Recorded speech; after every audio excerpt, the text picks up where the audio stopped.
Alci Santos, da companhia Girândola de Contadores de Histórias. Estou aqui para apresentar o nosso projeto, que foi contemplado pela Lei Aldir Blanc por meio do credenciamento do SESC.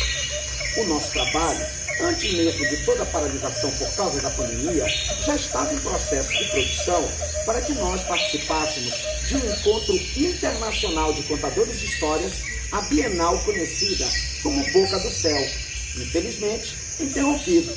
Pegamos então esse projeto, que tem por título o mesmo nome de um artigo científico da professora Josebel Fares, que nos cedeu gentilmente para mostrar para todo o Brasil as histórias das mães da natureza, todas filhas da grande mãe. Tenham todos uma ótima sessão de histórias.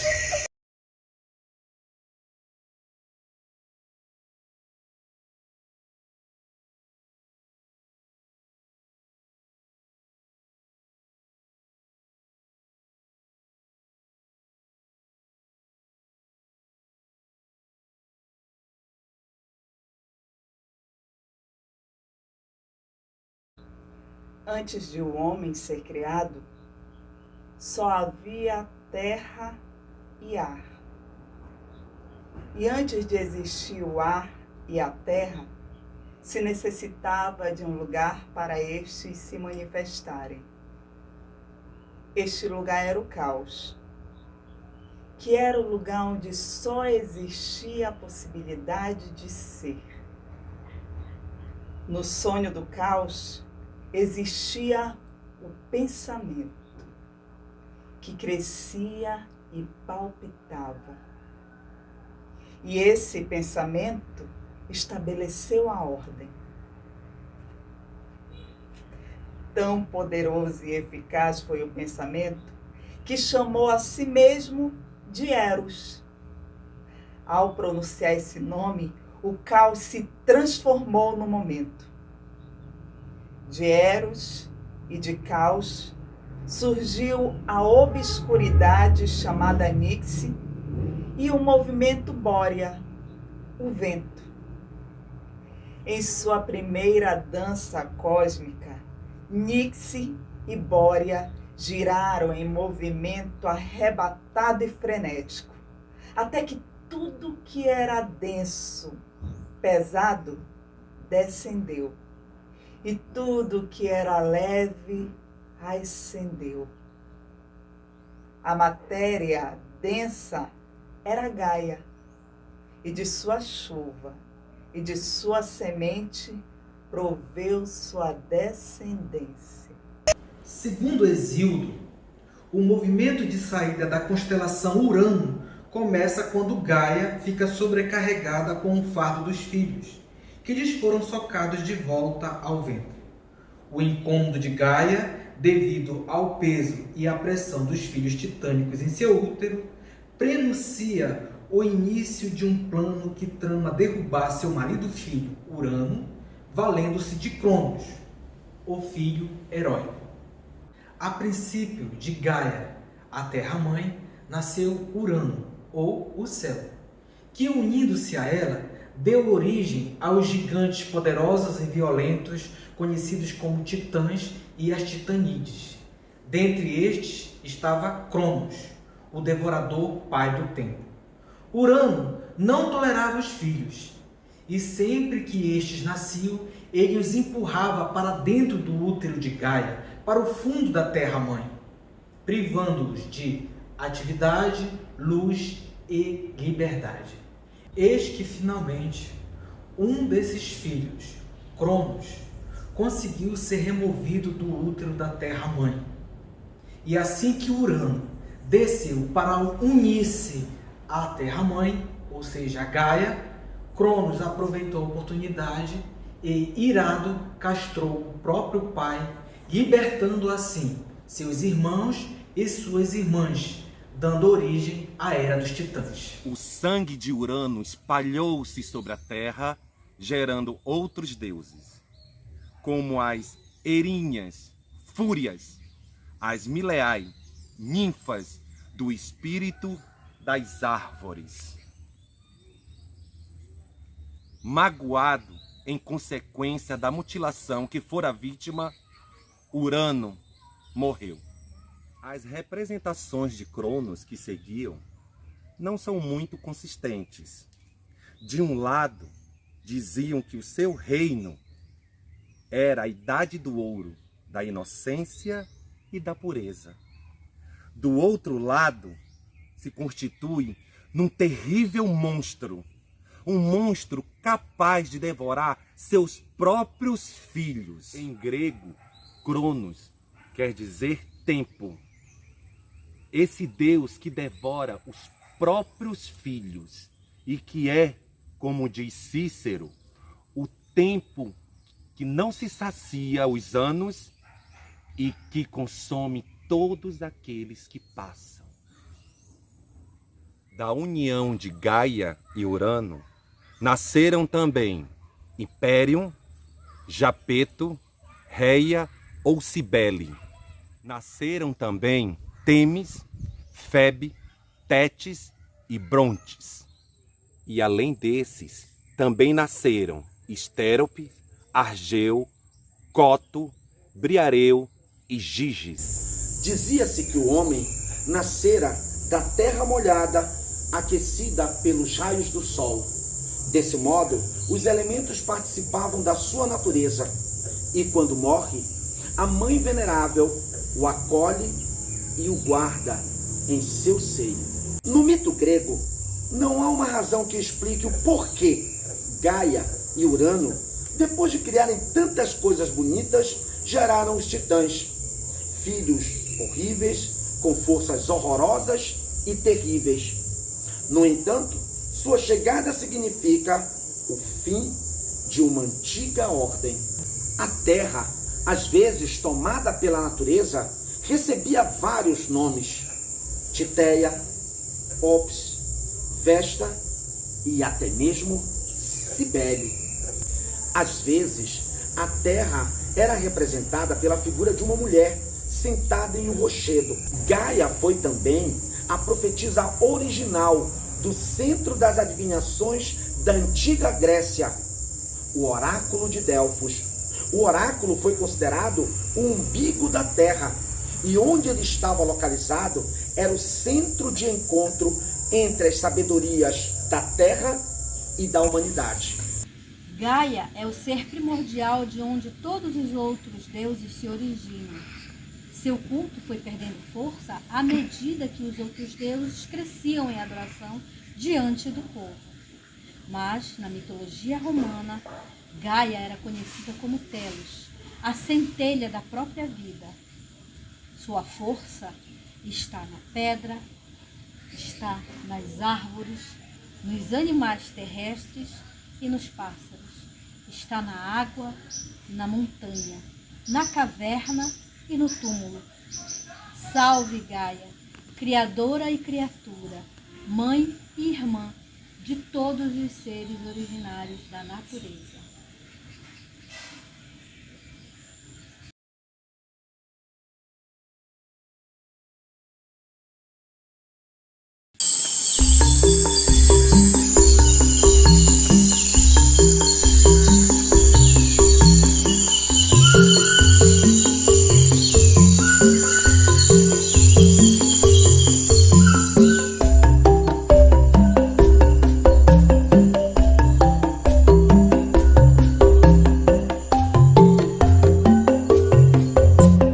Todo mundo tem mãe.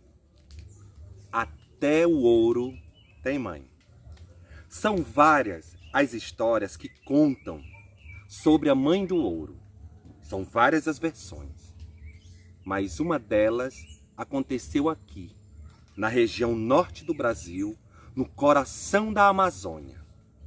Diz a lenda que há muito tempo havia no coração da Amazônia um homem, possuidor de várias terras, que possuía vários escravos e obrigava os escravos a ir em busca de ouro. Aquele que não trouxesse uma graminha de ouro sequer, passava uma semana de castigo, levando grandes açoites, grandes chicotadas no lombo. Pai Antônio, um dos escravos mais velhos e experientes, sempre trazia consigo gramas de ouro e escapava do castigo. Mas um dia, passou o dia todo procurando ouro e não encontrou. Ficou logo apreensivo porque pensava no castigo que ia levar se chegasse até o patrão com as mãos vazias. Se ajoelhou então no meio da floresta, pediu ajuda aos deuses. Pai Antônio, quando os levantou e abriu os olhos, não acreditou no que viu. Bem na sua frente apareceu uma mulher toda dourada, parecia uma fada, e perguntou por que ele estava tão aflito. E ele contou para a fada o que ia acontecer caso ele não chegasse com uma grama sequer de ouro. A mulher toda da cor de ouro falou para ele: se você trouxer para mim fitas coloridas e uma vela, lhe ajudo a encontrar ouro para levar para o seu patrão. Mas você vai ter que prometer para mim que não revelará de maneira alguma aonde você vai encontrar esse ouro. Pai Antônio não contou história. Correu para conseguir o que a fada havia lhe pedido. Depois que conseguiu, voltou lá na floresta, no mesmo local que ela havia aparecido. Então ela apareceu para ele novamente e ele entregou as fitas e a vela como havia prometido. A fada então o guiou até uma gruta. E entrando nesta grande gruta, Pai Antônio encontra várias pedras enormes de ouro. Conseguiu uma pedra que pudesse carregar na mão e tirou de lá e levou para seu patrão. Quando chegou e entregou para o patrão, o ambicioso patrão então perguntou-lhe logo onde ele havia encontrado pedra tão grande de ouro.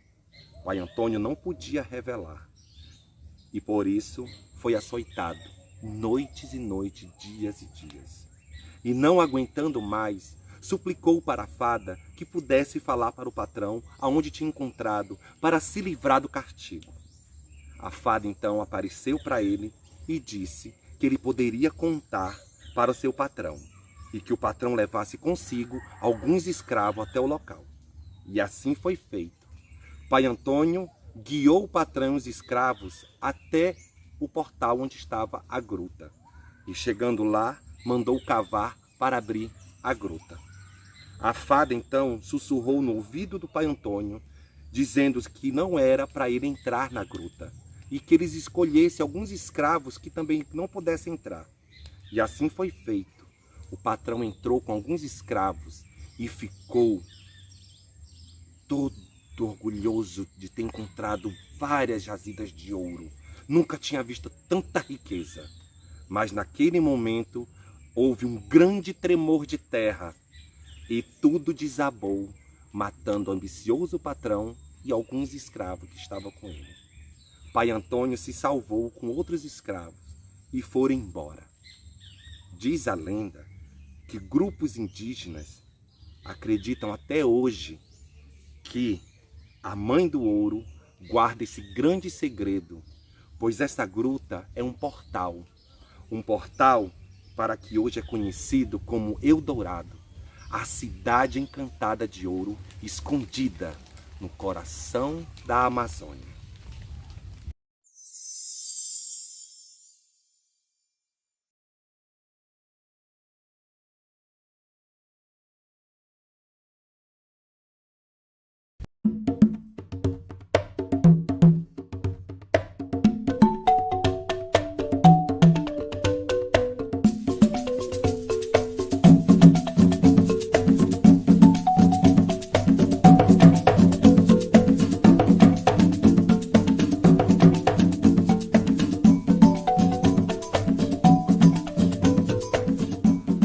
A Saceiá é a mãe terra cultivada pelos Axantes.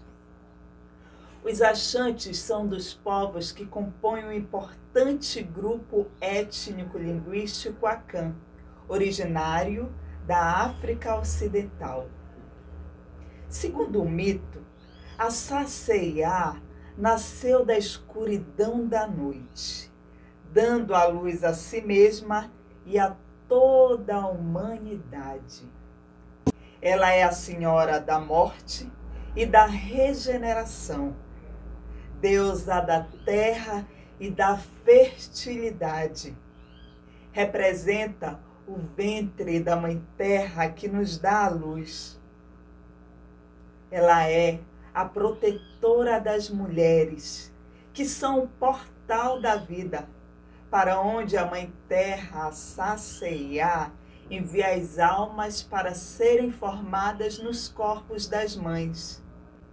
Por isso ela é evocada na hora do parto e na hora da morte também, quando os corpos dos seres retornam para seu útero. A Saceia não tem templo, pois a terra é seu corpo. Ela é adorada nos campos, onde contribui com o campesinato. Durante a colheita, ela é evocada com danças e cantos.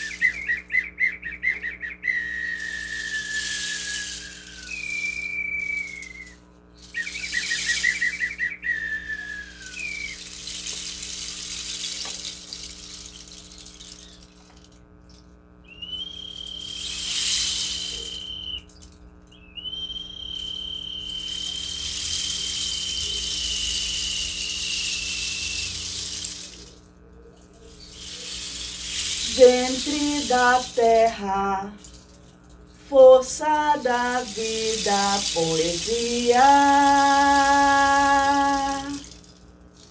O verde da mata, a água da fonte, energia.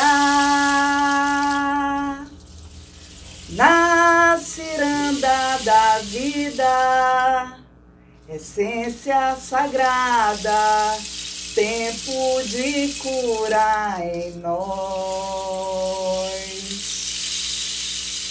Na ciranda da vida, corpo que dança, vento que sopra e faz girar.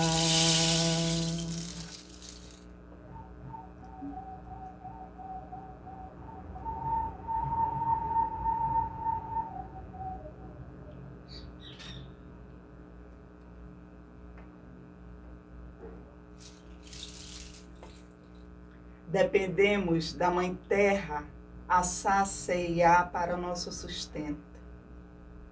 Ela é aquela que contribui para que cada pessoa possa viver em harmonia com o outro, com a comunidade e com a natureza.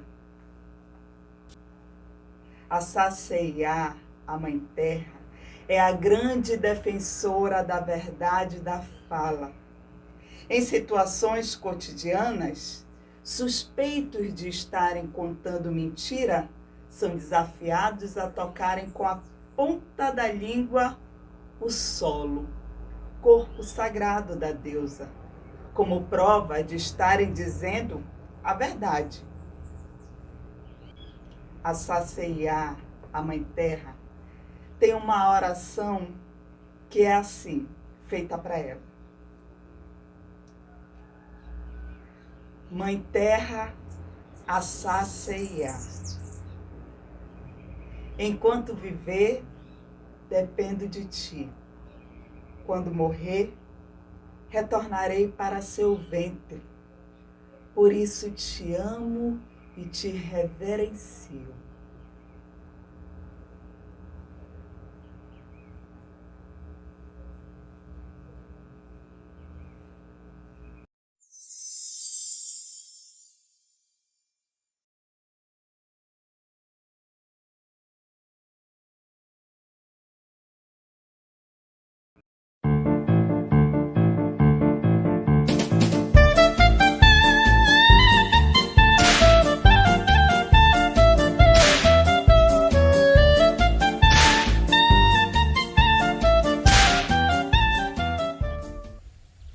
caso que vou contar é exemplo para muito sujeito que pensa que nunca vai apanhar quando falta com respeito.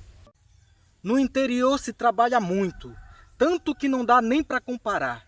Chega a ser até um insulto quando o suor não dá nada para comprar. Essa é a história de Seu Ribamar. Homem brabo, arretado, gostava até de trabalhar, mas na hora do machado não queria a floresta respeitar. Na hora de trabalhar, derrubava toda a floresta até o sol pousar e sem secar o suor da testa. Era um homem batalhador, porém muito exagerado. Das árvores não respeitava a dor. Para ele, tudo tinha que ser derrubado. Na conversa com os amigos, em meio a tanta cachaça, se gabava fazendo pirraça, dizendo não temer perigos. E os amigos avisavam: rapá, não brinca com quem tu não conhece, pois para se fazer o inimigo, basta errado rezar a prece. E ele retrucava com desdém e sem razão: não venham com falatório, pois não tô nem aí para esse sermão. Quem tiver medo, procure um cagatório, porque de medo este aqui não caga não. E assim, dos conselhos que lhe davam para chamar sua atenção, de nada adiantavam, pois o homem tinha o sangue do cão. E assim, Seu Ribamar ia levando a vida, ignorando os avisos e os espíritos da floresta. Derrubava as árvores ali na lida e sem enxugar o suor da testa. Mas até que num desses dias de verão, Seu Ribamar adentrou a mata sem rezar e sem pedir permissão. Logo derrubou a árvore mais alta e ali continuou a sua ação. O homem não tinha piedade nem dos filhotes de caça, não tinha medo de punição. Atirava e matava com maldade. Parecia possuído pela cachaça e pela sede de morte do facão. E quando o insano do Seu Ribamar ainda pretendia continuar a matança da floresta, eis que sopra uma forte ventania que lhe secou o suor da testa. E Seu Ribamar, que outrora nada temia, agora só se faltava se cagar de medo que até gemia. A ventania chegava forte, uivando nos galhos e folhas da floresta. Seu Ribamar, que não temia a morte e mal enxugava o suor da testa, agora implorava a sorte para que ela lhe tirasse desta. E para piorar, em voz grave e raivosa, a floresta começou a falar furiosa: Seu Ribamar! Seu Ribamar! Agora chegou a sua vez de pagar! De repente, sem saber de onde vinha o afronte, Seu Ribamar recebeu nas costas várias cipuadas de chicote. E toma 1, 2, 3, 10, 50. Se parou na cipuada 80, é porque não quis contar até 990. Seu Ribamar, depois de tanto apanhar, não lhe restou outra opção senão a de correr sem direção até aquela surra parar. E assim saiu desesperado, correndo e caindo perturbado. Ninguém sabe de seu machado, muito menos do seu teçado. A única coisa que se comenta é que Seu Ribamar, não querendo a mãe da mata respeitar, levou 990 cipuadas nas ventas. Embrenhou-se na mata. Ninguém sabe, ninguém viu. Sumiu, desapareceu. E quem um dia esse homem conheceu, sabe lá que fim esse pobre diabo deu.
histórias permeia o imaginário dos rios da Amazônia.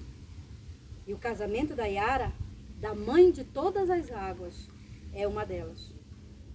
Conta a história que aquele homem pescava ali naquele rio já fazia muito tempo. Já era costume. Só que de um determinado momento, os peixes simplesmente desapareceram. Fazia muito tempo que ele não conseguia jogar a sua rede de forma a pegar uma boa quantidade de peixes. Sua vida não ia nada bem. A cada momento, ele ficava cada vez mais pobre. Acontece que em um determinado dia, o homem chegou bem cedinho naquele rio, esperou a maré encher e jogou a sua rede. Quando lançou a sua rede com muita vontade, viu lá do outro lado do rio, sentada em cima de um tronco de árvore, na beira do rio, uma mulher muito bonita, de cabelos vermelhos. O homem achava que fosse uma assombração, uma visagem da beira do rio. Gritou desesperado: sai de mim, vai para longe, visagem, não me atormente, deixa-me pescar. Quando tirou a mão de frente a seus olhos, que olhou em direção à mulher, ela estava apenas rindo. E começou a pentear seus cabelos e a cantar.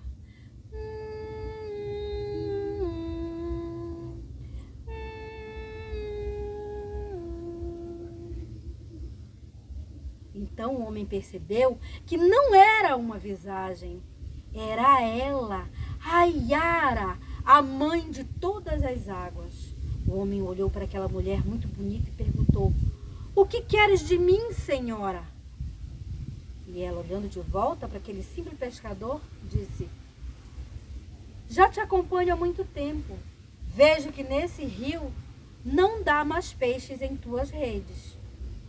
Façamos um trato. Casa-te comigo e poderás pescar o quanto quiser. Terás fartura na tua vida. O homem ficou meio assustado com a proposta da Yara e perguntou desconfiado: é só isso, senhora? É só isso que queres de mim?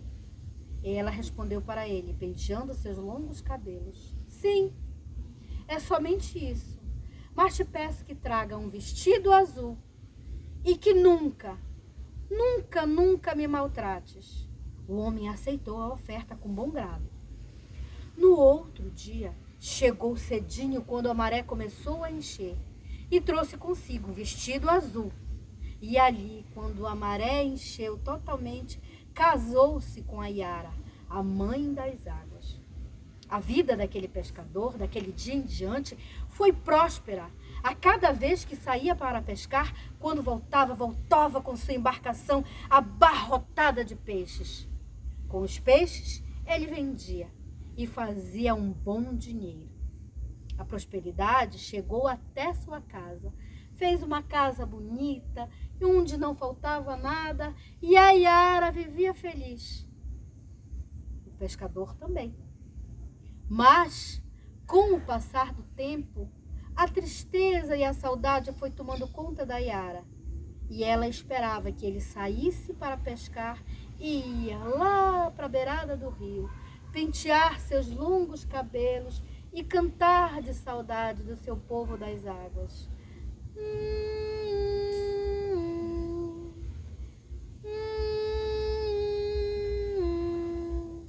Não foi uma nem duas vezes que o pescador chegou e encontrou Yara ali, sentada na beira do rio, cantando e penteando os cabelos. Das primeiras vezes, ele ficou quieto, calado, mas com o passar do tempo foi se irritando, porque a Yara toda tarde ia até a beira do rio para cantar. Que diacho tem essa mulher, dizia ele, que toda tarde vai até a beira do rio e canta como se tivesse alguém ouvindo. O tempo foi passando e a irritação foi tomando conta dele. Ele já começava a tratar a Yara com palavras que não eram bonitas. Certa manhã, o homem deixou um dinheiro em cima da mesa. E o dinheiro sumiu. Quando voltou, perguntou para Yara onde estava o dinheiro. A Yara não sabia dizer. Não sabia dizer onde que estava. E a culpa do sumiço do dinheiro caiu nas costas de quem? Sim, caiu nas costas da Yara. Como o homem já estava irritado pelo fato de a Yara ir toda a tarde à beira do rio, cantar com saudade do seu povo, em um acesso de raiva, ele disse a ela: para a mulher peixe, o remédio é anzol, e para a mulher ladra, o remédio é a cadeia. E correu atrás da Yara. A Yara ficou com tanto medo naquele dia que correu e se escondeu dentro do quarto, enquanto o homem gritava e esmurrava a porta perguntando do dinheiro. A Yara, mais que depressa, pulou pela janela e correu até a beirada do rio. Lá, a Yara abriu seus braços e começou a cantar, chamando as águas para lhe salvar.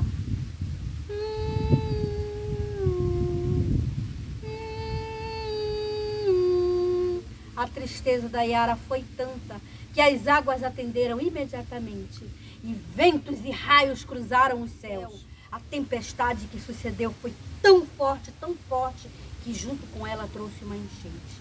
A enchente levou tudo daquele homem. Levou sua casa, sua embarcação, suas redes e sua prosperidade. E junto com a enchente, a Yara também se foi. Foi embora, voltou para o seu povo, voltou para o rio e deixou para trás aquele homem ingrato.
Iaci e a mãe de todas as mães.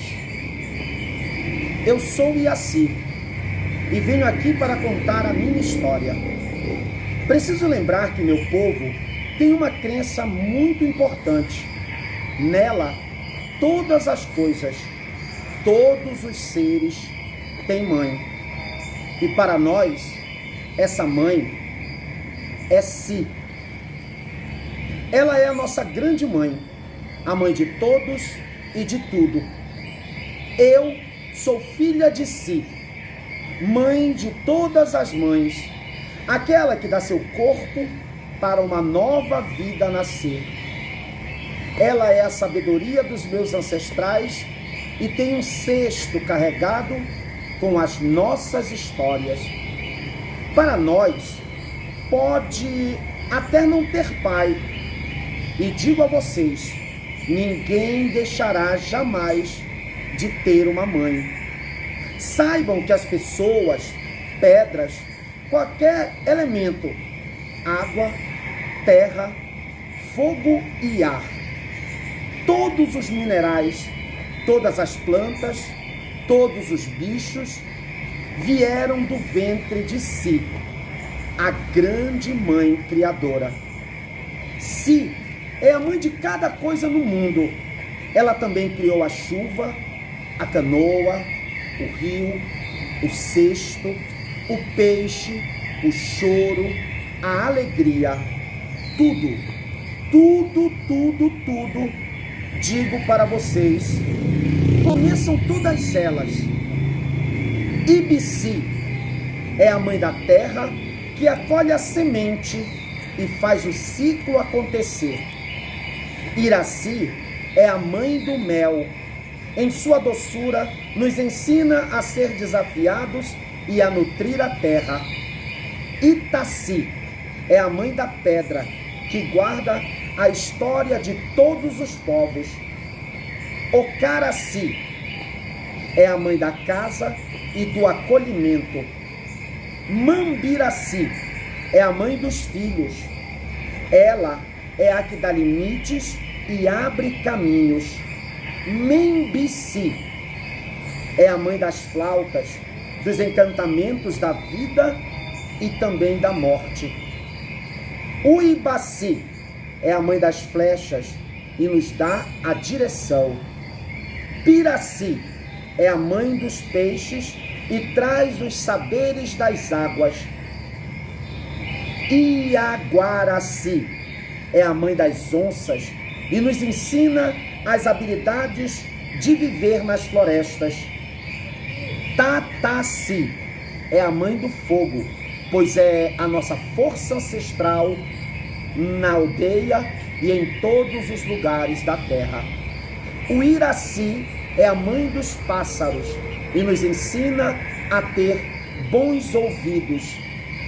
Ici é a mãe das sementes e nos dá lições de viver e crescer. Kaaci é a mãe das folhas e nos traz a cura. Cunhanci é a mãe das fêmeas e mantém a aldeia sempre viva, unida e forte.